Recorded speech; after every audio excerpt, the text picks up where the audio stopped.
በስመ ሥላሴ በስመ አብ ወወልድ ወመንፈስ ቅዱስ አሐዱ አምላክ አሜን። ሰላም ውድ ኃያሉ የልዑል እግዚአብሔር ቤተሰቦች፣ የእናታችን የቅድስት ድንግል ማርያም የበኩራትና የአስራት ልጆች እንዴት አደራችሁ? እንዴት አረፈዳችሁ? እንዴት ዋላችሁ? ከእኔ ጋር ሁሉ ሰላም እግዚአብሔር ይመስገን። እንዴት ናችሁ? ዛሬ በጣም የሚያሳዝን ነገር ነውና አባቶች ተገድለዋል። ያው ሁሉ ሰው አይታቸዋል። ግን እስከ መቼ ነው ዝምታው? ክርስቲያኖች እስከ መቼ ዝምታ? ብትገድሉን እንበዛለን እያልን እያጨበጨብን ዝም ብለን አንድ ነገር መፍትሄ ሳይኖረን ሁልጊዜ እነሱ እያጠቁን እስከ መቼ ነው? አባቶችን ምን አደረጉ እስኪ የሚገደሉት? በእውነት እንደኛ እኮ አግበሰው ሰው አይበሉም እኮ እነሱ። አንዲት እፍኝ ቀሩና አንዲት ውሃ ብርጭቆ ውሃ ጠጥተው እኮ ነው ሌሊቱ ሁሉ በጸሎት ተገትረው የሚያድሩት። ለእኛ ብለው ለዓለም ነው የሚጸልዩት። ምን ስላደረጉ ነው የሚገደሉት? ኧረ ተው፣ ኧረ ተው፣ የመንግስት አካላት ተው፣ እጃችሁን ከቤተ ክርስቲያን አንሱ። ኧረ ተው፣ ስለ መድኃኔዓለም ስለ ወላዲተ አምላክ ብላችሁ ከቤተ ክርስቲያን እጃችሁን አንሱ። ተው፣ በኋላ የማትወጥበት ነገር ነው የሚገጥማችሁ። ቆይ ለትውልዱ ምን እያስተማራችሁ ነው? መገዳደል ጭራሽ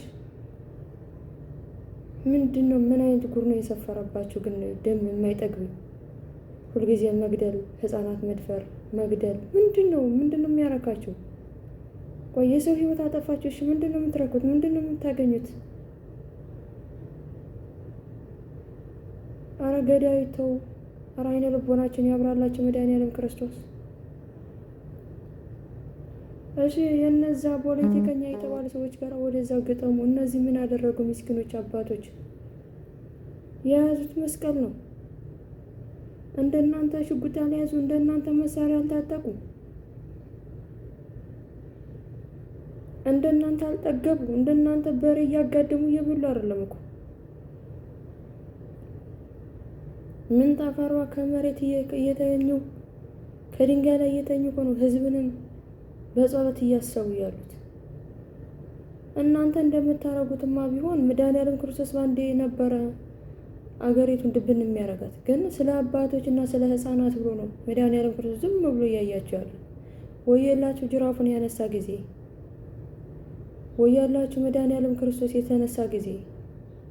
መድረሻችሁ ወዴት ነው? ኧረ ተው፣ ኧረ ተው፣ በቃችሁ መገደል። ሰው የሰውን ደም ማፍሰስ ተው፣ ይበቃችኋል። ተው። አብይ አህመድ የምትባል ሰውዬ ተው፣ ከቤተ ክርስቲያን እጅን አንሳ። ስለማን ብዬ ልማጸነ? ስለ መድኃኔዓለም እንዳለ መድኃኔዓለም አታውቀው። በአላህ እንዳለ አላህም አታውቀውም አንተ ሲጀመር።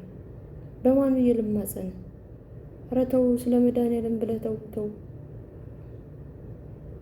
መድኃኔዓለም አታውቀውና ግን መቼም ትንሽ ተው።